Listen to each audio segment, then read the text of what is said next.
Hi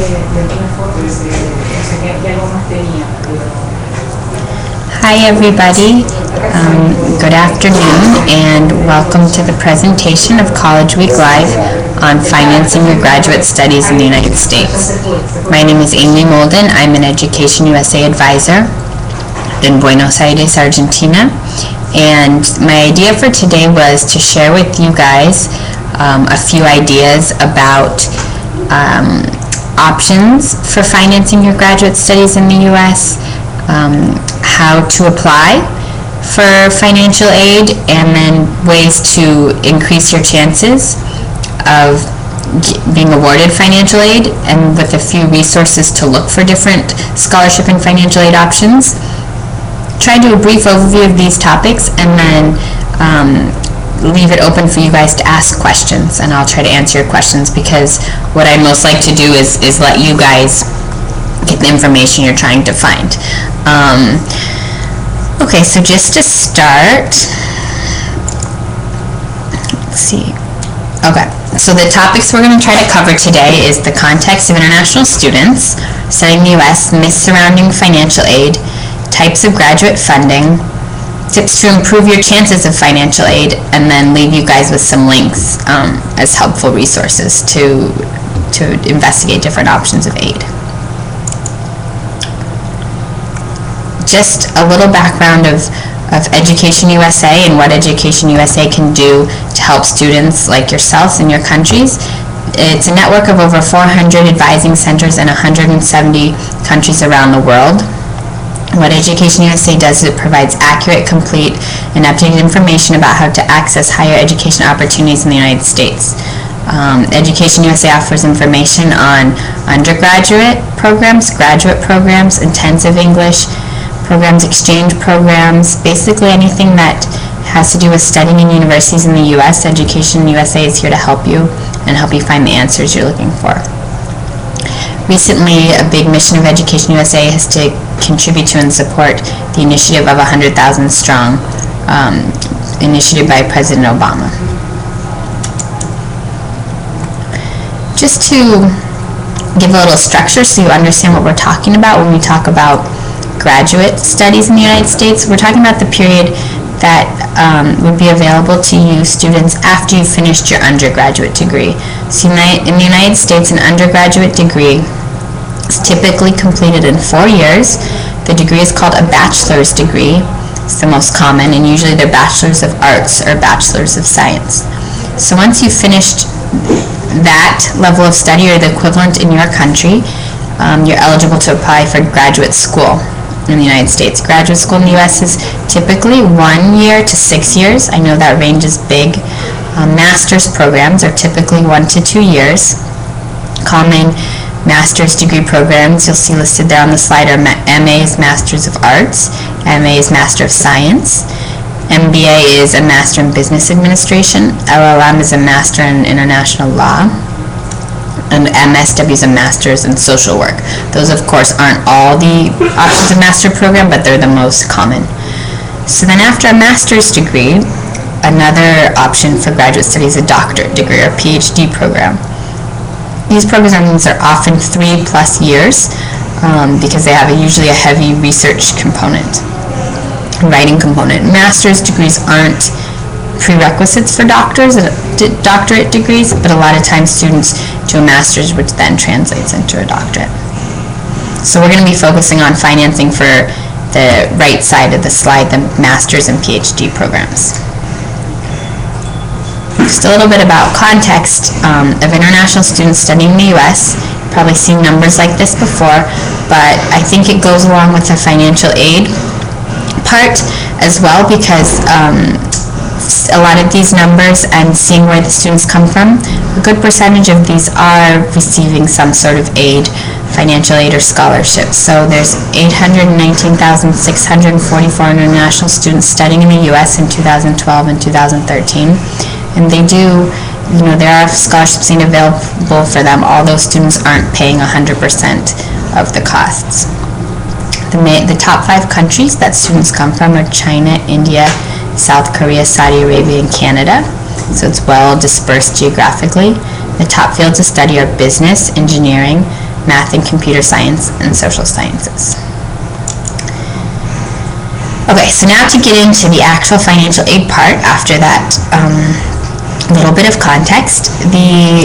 So the first myth about financial aid is that, so the text isn't showing up on my slide, I hope it's on your guys' slide,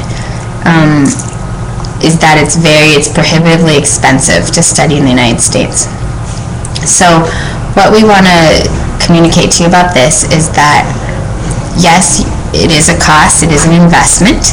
However, that students you don't have to be able to pay the full cost to be able to consider it an option for you.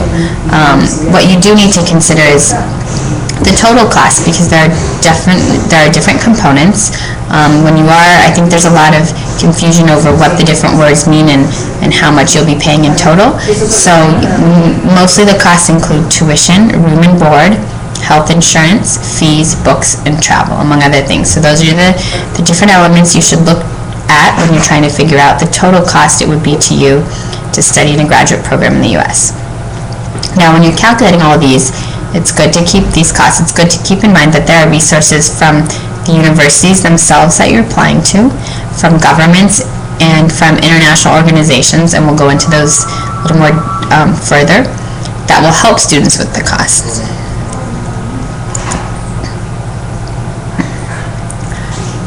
Okay, so the second myth that we want to dispel for you guys is that a lot of international students think that only students from the U.S. are offered financial aid and there's nothing available for international students. However, there is financial aid and scholarship available for U.S. students and international students. International students can be evaluated for need-based aid and merit-based aid. Typically on a graduate level, it would be more merit-based aid. And in fact, many universities offer special scholarships designated specifically for international students because they're looking to increase the international diversity on their campus. So that would be a good target for you guys, is to look for universities that specifically have scholarships designated for international students. So this one goes a little bit with the first myth, but that a lot of students think that they must be able to pay for the entire cost up front of a graduate program studying in the U.S. So they look at it and they see there's a tuition of $30,000, for example, and they think, oh, I don't have that amount of money to pay, so this is not an option for me. So what we want to help you with at Education USA is let you know that scholarships and financial aid are available from many universities, up to full tuition or full scholarships and partial. And they're particularly at the doctorate level. PhD programs tend to be funded since they have a heavy work component, research component. So you're being paid, the student is being paid to do research and to work for the faculty. Also, master's programs offer aid as well, commonly in the form of research assistantships and teaching assistantships, where you also work on the campus. And same with tuition waivers, where they don't charge your tuition, and on-campus jobs. So all these are different options that a university can offer an international student as far as financial aid.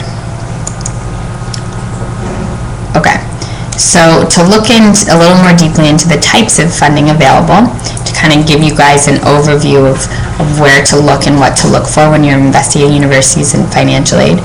So within universities, often there is departmental funding, which is the funding that specific academic departments offer for the students.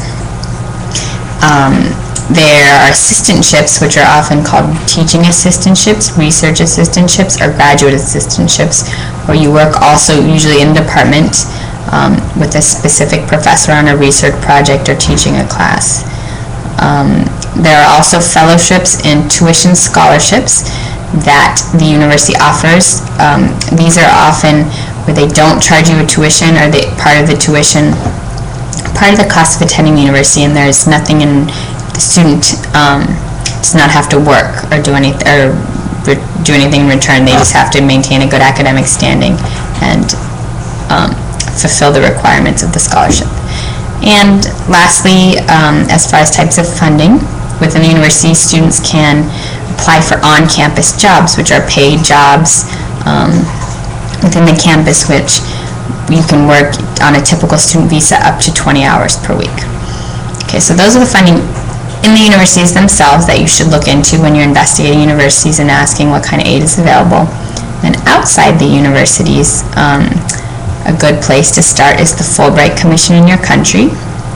There's also many times local government funding, which can be loans in the form of loans or scholarships for residents, so you should check with your country. And then many non-governmental organizations, international organizations, such as the Institute of International Education, which is the IIE, Rotary International, the Organization of American States. These type of organizations also are good places to look for resources.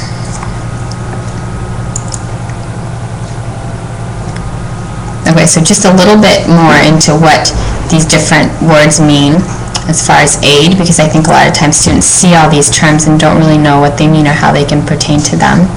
The departmental funding can offer a merit-based scholarship, which is more likely in graduate school, also need-based scholarships. Tuition waivers is where the university does not charge you the cost of tuition, either fully or partially. And then department-based student jobs, where you work in an hourly job in the department where you study. Often in graduate school, for masters and specifically for PhDs, you will get offered, part of your financial aid can be a graduate teaching assistantship or a graduate research assistantship. Teaching assistantship is where you work with the professor to teach part of his class or teach a discussion section, and a research assistantship is where you help a professor, you work on a research team doing investigations. Then there can also be fellowships and grants for specific projects to work on, where you get a certain amount of money to do a research or to be on a team and investigate something the department you're studying and works on. And then also within the university, you can look into the option of getting student loans, which usually directly from the university or managed by the university or from a local bank. A lot of times these do require a U.S. cosigner. The thing to point out with these are they are not mutually exclusive either, so you can, for example, get offered a partial tuition waiver plus a graduate teaching assistantship, or an on-campus job plus a tuition waiver. So the thing to do is to look at how you can combine your options to reduce your costs.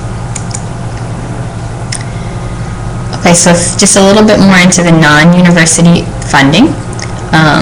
The Fulbright Commission in your country will know about the scholarships available to local students. The local government funding, so many of governments offer scholarship programs for students to study in the U.S. In the form of loans or scholarships, and your local Education USA Center would be a good place to go to consult about those. And then, as I said, international organizations, many NGOs and international organizations offer scholarships to promote international student mobility. They also have resources online where you can search for different scholarships. And a good start would be, how we mentioned before, the IIE, the Rotary International, and the Organization of American States. Okay, so a few tips to improve your scholarship application. A lot of students say, how can I improve my chances to get a scholarship? Well, when you apply for a scholarship, it's often in the same process as you applied for admission to the university. So what the university uses as criteria to admit you or not into the program, they're also going to look at that to determine your aid offer. So of course, you always want to try to maintain excellent grades. That will improve your chances. It's always good to seek advice from teachers, professors, and counselors and tell them about your plans, because it's likely that some of them have done similar programs of study, such as studying in the U.S. or outside of your home country. Another way to improve your chances is to study for the standardized exams. It's very likely that you'll have to take the TOEFL exam of English, and then for master's programs and PhDs, it's very common to take the GRE, the graduate record exam, or the GMAT, which is specifically for MBAs. So the higher scores you have on these tests, the more likely you are to be offered aid. Of course, improve your level of English, practice your English. That'll help you write better essays, do better on interviews if you're selected for an interview. It's part of the admission process, so these things definitely help. U.S. universities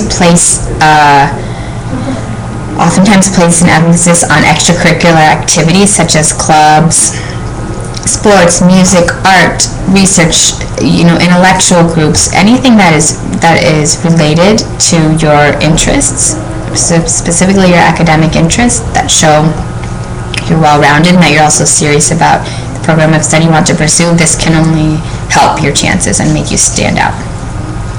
And lastly, it's very important to prepare a strong resume and admissions essays. I know some of you, your home countries aren't required to do these as part of the admissions process to universities, but it can only help if your resume is very clear and concise and your admissions essays are well thought out and well explained. That's something Education USA advisors can help you with as well. Okay, now just a little bit to understand the process of applying for scholarships. So the scholarships come generally from the universities themselves, where you want to study. The funding opportunities can vary according to the area of study and the level of study. So, if you're going to study the sciences, humanities, law, business, each one of these different areas will have different amounts of funding available, and same with masters or PhDs. As I said, usually PhDs are in their majority funded since you're working. The students are working in the academic department where they're studying, and masters as well varies. Another way to increase your chances for scholarship and for admission is to apply to multiple universities, ideally at least 5 or more, to increase your options. We often see students that apply to just one university, and this is not recommendable because if you don't get into this one university, you didn't give yourself a fair chance with other options. Another thing students need to make sure to do when you're applying for a financial aid or scholarship is to ask the university if it's necessary to submit extra forms or an extra application for financial aid, because often the application for admission goes with you're also, based on your application for admission, they'll consider you for financial aid or scholarships. And lastly, we just want to emphasize that full tuition scholarships can be highly competitive based on the university, so it's important to consider other resources within your country and through international organizations. So you can apply, and ask the university for a full scholarship, but then also look elsewhere. Okay, so here's a few useful resources we want to share with you. The Education USA financial updates on the Education USA webpage, which you see listed there, educationusa.info. Also to follow Education USA on social media, because every day there's information on scholarships and financial aid for international students. Secondly, we would recommend you visit the local Education USA center in your city or region. Their advisors have updated and accurate information about scholarships and about admission for graduate studies. And your local center will also be aware of what we mentioned about government scholarships and country-specific options. And as far as resources online, it's good to consult the web pages of each university. So say, you have a university you're interested in, you should look on the admissions office, the international student office, and the specific department webpage for your program of study, because all those places can be useful to find information. Okay, lastly, here are just a few search engines that you can do to look for scholarships and funding, and there's different ways to explain the process. I'm sure you can access this presentation later and copy these links. So lastly here, just to say thank you and to move on to you guys' questions and to leave you with the Education USA webpage, so you can find your local center, and then our Facebook and Twitter, which I said has lots of updated information on scholarships and financial aid. So there are those links. I'm done with my presentation. So now please, if you guys have any questions or anything at all you think I can help you with, please ask them now, and I'll try to address them all as much as possible. So I'm going to read one. It says, I completed my application for the Tisch School of Arts. I would like to know how it is possible to receive financial aid. I am from Italy. Okay, so that's a good question. It's taken as example for any university. So this student from Italy is interested in Tisch, which is the School of Art. It's at New York University. Wants to know about financial aid. So the best way to find that out is to contact those 3 resources we mentioned earlier. So she should go to the admissions office of Tisch, the website of the admissions office of Tisch at NYU, the International Student Office, and the Financial Aid Office. On those 3 web pages, see what information is listed there, and see if she can find contact information for people there that might be able to help her. But the universities themselves are the ones that know the amount of financial aid they offer. Another thing she could also do is check with her local Education USA Center for government scholarships or local scholarships that she might be able to use for Tisch, as well as some of those websites we said of international organizations. Okay. So the second question is from a student from Egypt, and she says, I would like to ask about getting a scholarship to study in the USA. I am from Egypt. I have a bachelor's degree in commerce, but I want to change my major.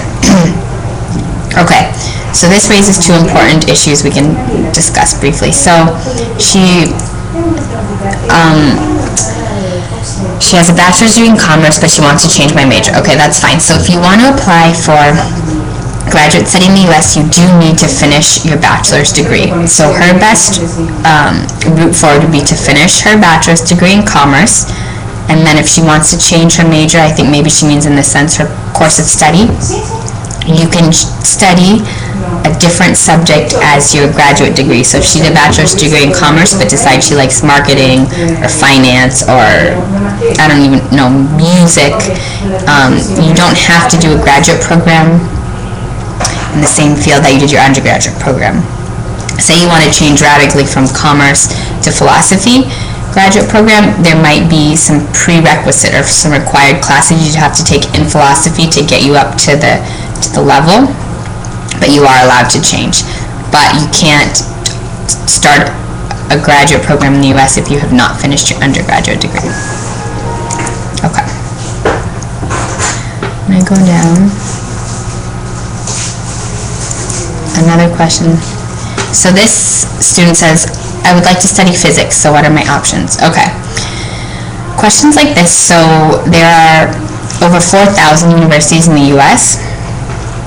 Many of them offer physics in many areas of study, so the best thing to do is to go onto the Education USA website, the part International Students, Graduate Study, and there's the 5 steps to graduate study, and she can, and this student in this case, can look for graduate programs in physics on the part that's identify and narrow your choices on some college selection websites, and then she can see all the different options of schools that offer graduate programs in physics and then investigate the offers of financial aid and scholarships in each one of these programs. Okay. Alright, let's see. Okay, so this one is this student has a question that we see very often. It says, I recently applied to a U.S. university to begin my MS in computer science, but I don't have all the funds available to start. Can you please provide me with some assistance? So, as we said in the myths part, you, an international student, can apply for a master's degree without all the funds necessary, and then look for funding through those different areas we identified, through funding and scholarships through the actual university where the student applied to, through local government scholarships, which they can find out through Education USA or through their local government, or through international organizations. So that's what I would recommend for this student, is to look through these different areas to try to come up with the sufficient funding. Okay.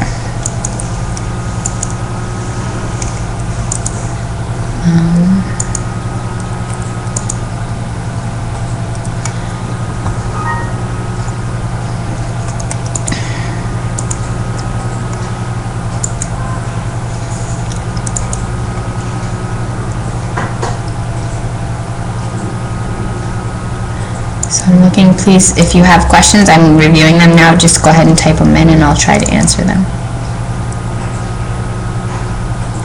Okay, so here's one that says, would you please tell me how to become an international student in the U.S.? What are the requirements for an MBA? Okay, so for many students want to do MBAs, which are Masters in Business Administration.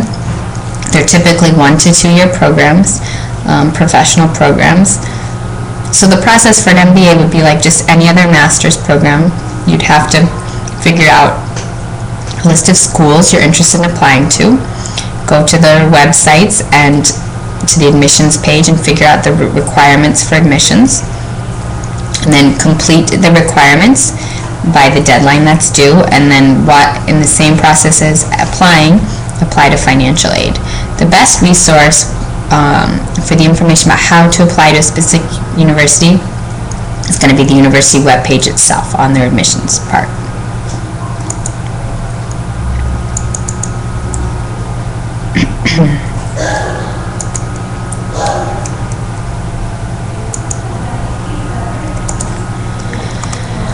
Okay, so a student here asks, what GRE score is considered high? So that's a good question. GRE is the Graduate Record Exam. It's a standardized exam required for many graduate degree programs. So what GRE score is considered high? That varies by the university you're applying to. So many of the universities have that information available, and they show you the average GRE score of the admitted student. That's a good resource, because then you can go and look at the average GRE score and sort of know what your target would be to be competitive for admission. But there's no sort of blanket GRE score that's high or not, because it varies widely by school.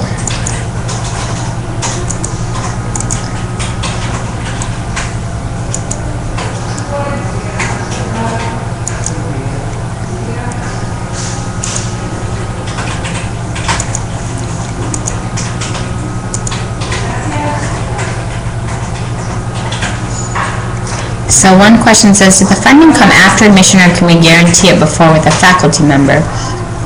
The offers of funding come usually around the time when you're admitted to the program, and it's not common to guarantee it before with a faculty member, because it's not the actual faculty member paying you directly.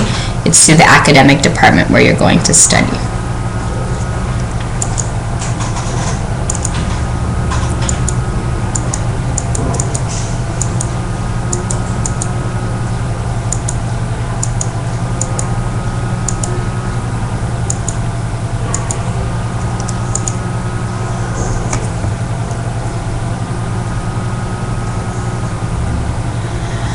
Okay, so this is a question from an electronics engineering student interested in pursuing a Master of Science in the U.S., worried about financing their studies.